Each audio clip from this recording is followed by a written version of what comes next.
Qu'en est-il de l'usage des antibiotiques en élevage? Comment les agriculteurs les obtiennent-ils pour leurs animaux? Il y a bien des légendes qui circulent et vous imaginez peut-être un système sans restriction. Mais n'allez pas croire que ça se passe ainsi. Au Québec, il faut obligatoirement la prescription d'un vétérinaire pour donner un antibiotique à un animal. Mais ce n'est pas tout. Depuis 2013, l'Ordre des médecins vétérinaires du Québec a formé chacun de ses membres à un usage judicieux des antibiotiques. Et, en 2017, les antibiotiques sont interdits comme promoteurs ou facteurs de croissance. Donc, afin de faire son choix de prescription, le vétérinaire dispose de 2 outils qui lui facilitent la tâche. Tout d'abord, remarquez le protocole de cascade décisionnelle.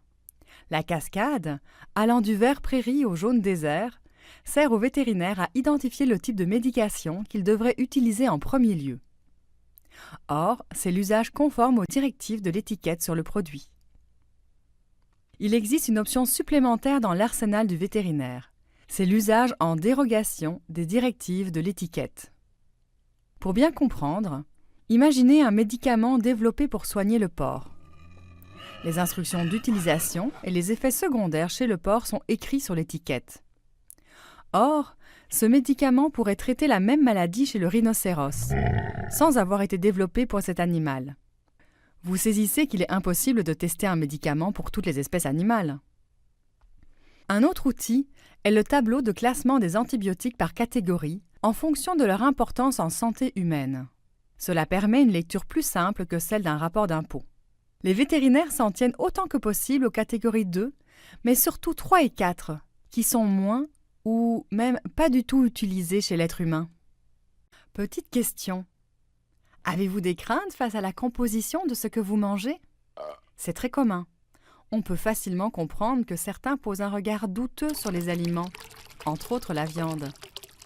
Rassurez-vous, si un animal doit recevoir un médicament, il est immédiatement mis sur la touche et ne peut faire le voyage jusqu'à l'abattoir. Et c'est là qu'entre en jeu un outil high-tech, le calendrier. En effet, l'éleveur a l'obligation légale de respecter un délai, appelé la période de retrait, entre la dernière administration du médicament et le moment de l'abattage. Alors, comment cela fonctionne-t-il? C'est très simple.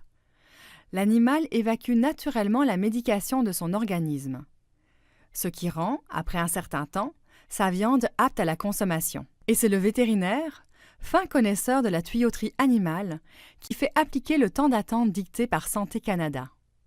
Encore mieux, un deuxième palier de sécurité est en place dans les abattoirs. On pourrait presque l'appeler la police alimentaire.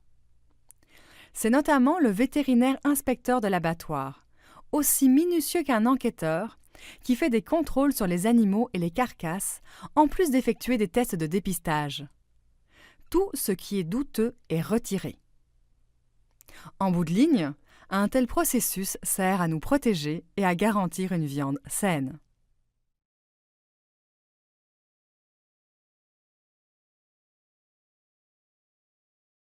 Hein?